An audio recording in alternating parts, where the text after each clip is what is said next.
la supermodernidad nos define. Sus valores, principios y formas han calado en nosotros y en la manera en que nos relacionamos con el mundo.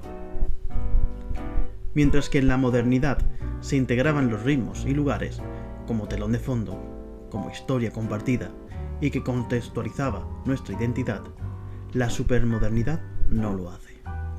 En cambio, se adopta un ritmo acelerado, una actitud de no mires atrás, y los lugares simbólicos son relegados a lugares de memoria.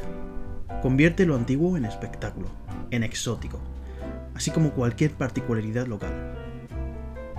De repente, el espacio por el que nos movemos está homogeneizado y repleto de imágenes dirigidas a todos, diseñadas para nosotros, y tan solo podemos acceder a lo originario, a lo antiguo o a lo específico a través de lugares específicamente diseñados para rememorar esas particularidades, como museos en mitad de la vorágine social. Además, esos lugares o particularidades han sido despojados de su continuidad significativa, o han sido arrancados de los espacios originarios y han perdido parte de sus raíces, o se convierten en mero espectáculo escenificado con señales, instrucciones y textos detallados sobre curiosidades. En la supermodernidad nos hallamos en continuo tránsito, de camino. El mito del héroe radicaba en que el personaje debía transitar determinados espacios, momentos, y a través de ellos convertirse en ese héroe eterno, pero no pasaba por esos lugares como quien compra por el supermercado, como de casualidad o porque una señal se lo indicase, sino porque de cada lugar del camino extraía un ápice de su identidad. Se encontraba con el paisaje y su tránsito por él lo definía.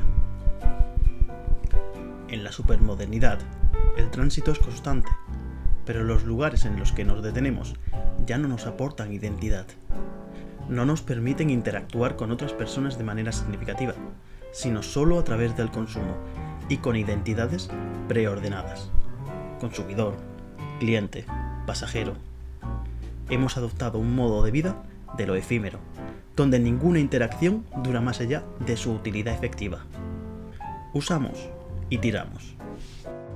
Y es que nuestras interacciones hoy en día se basan en la contractualidad, es decir, en que existe de por medio un acuerdo o contrato, una aceptación de condiciones, muchas veces comportamentales, en las que asumimos una serie de órdenes implícitas para poder habitar esos espacios.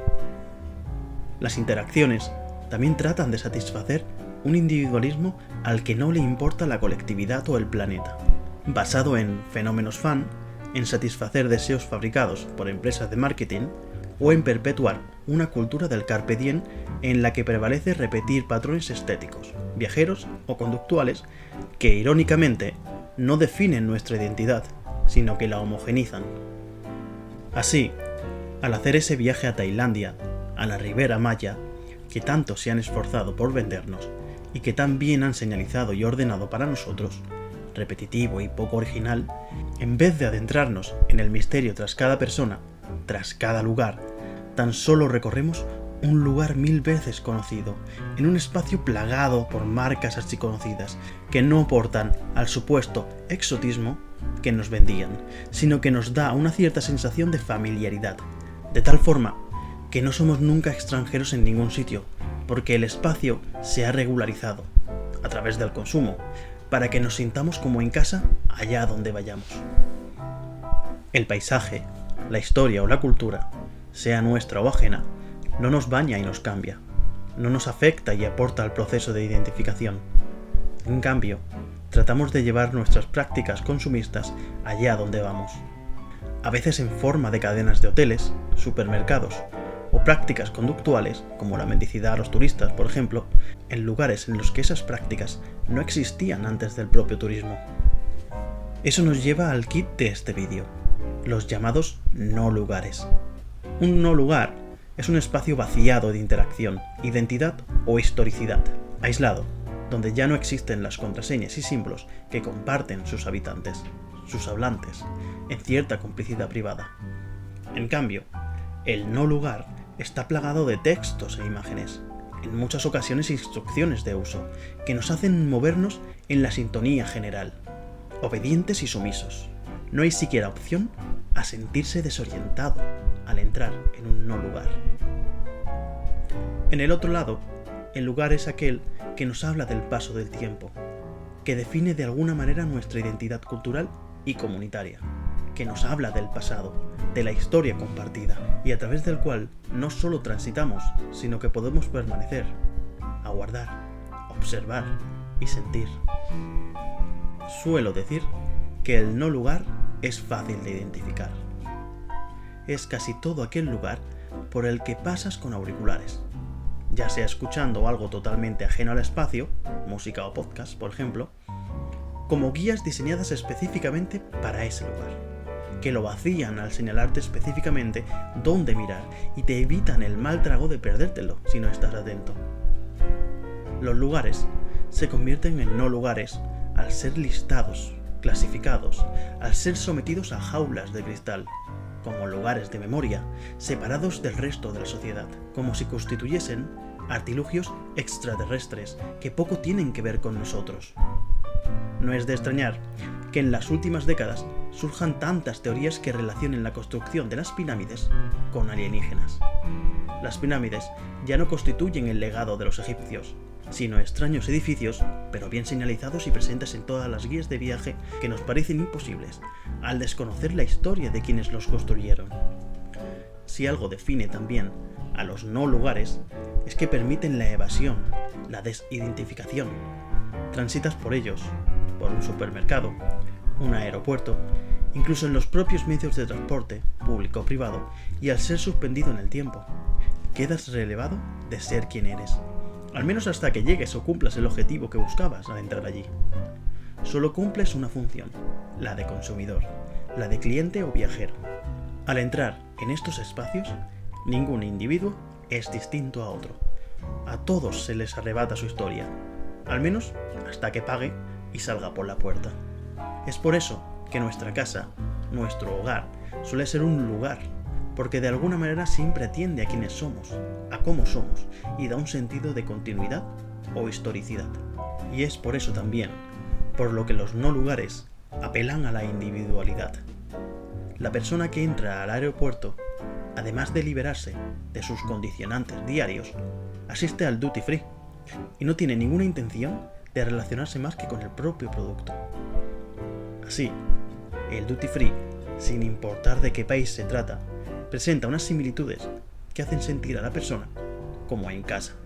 Las marcas, los productos, son todos los mismos. E igual sucede con las gasolineras en países extranjeros, o las marcas de multinacionales alimentarias en los supermercados de países distintos al nuestro, o las marcas de ropa en cualquier centro comercial. Y en los no lugares también podemos sentirnos seguros, pues las instrucciones son claras. Abróchese el cinturón, no fume, mantenga vigilado su equipaje, no corra, acuda al punto de información, enseñe su bolsa antes de salir, quítese las botas, etc. Como no lugares, caben también las autopistas, rutas marítimas y aéreas, pues sobre todo en las primeras, evitan el engorro de pasar por lugares significativos. Pero te los señalan, como si la conciencia de proximidad fuese suficiente para evitar el cargo de conciencia por no haberlo visitado, teniendo oportunidad para ello. Cuando lo cuentes, nadie puede negar que pasaste por allí. Algo similar ocurre con el selfie. Estuve ahí, quiere decir. No dice, mira esas pirámides que los egipcios construyeron. O, atento a este edificio colonialista y que representa las prácticas de un imperio. O, en este lugar se sucedió el Holocausto. No, solo dicen, mira, yo he estado en este lugar tan exótico y apartado del tiempo. O, he pasado por delante de ese edificio, pero no tenía tiempo de entrar, tenía que cumplir el itinerario. Porque al final, nuestras vidas no son más que itinerarios, y los lugares que transitamos ya no nos invitan a detenernos y pensar, sino a utilizarlos, solo para la satisfacción personal, en muchas ocasiones con objetivos de consumo. Por eso, los lugares cargados de historia y que nos invitarían a reflexionar de dónde venimos, ya no parecen tener lugar en nuestra vida.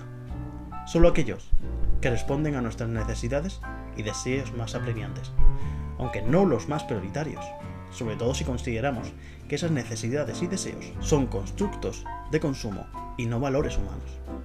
La tentación de caer en cierto narcisismo es muy seductora, ya que parece expresar la ley general. Para ser tú mismo, haz lo que otros hacen. Así, asaltado por las imágenes de las instituciones comerciales, de transporte, etc., el pasajero en los no lugares tiene la simultánea experiencia de un presente perpetuo y de encuentro consigo mismo. La sorpresa llega cuando tratamos de considerar qué constituye un no lugar. No solo supermercados, centros comerciales y aeropuertos, autobuses, trenes o aviones, sino también calles principales. Londres es un ejemplo muy curioso. Los barrios exóticos no podrían estar mejor delimitados. Y también cajeros automáticos. Con ello, la humanidad se embarca hacia un vaciado de lugares que no tardará en saltar a otros aspectos hasta que afecte a la propia definición de humanidad, como puede suceder con el transhumanismo y el poshumanismo. Lo esencial no es que las cosas cambien. El cambio es innegable. Lo importante es la dirección del cambio, y si somos conscientes de que estamos cambiando. ¿Conocías este vaciamiento? ¿Estás de acuerdo? Creo que son dos preguntas importantes para el futuro. Porque este tema es complejo, he tenido que reducir mucho, pero mucho, y ser muchísimo menos técnico. Pero os dejo el documento base en la descripción por si queréis ampliar. Cualquier pregunta o cualquier sugerencia que tengáis, dejadla en comentarios y no olvidéis de dar like y compartir.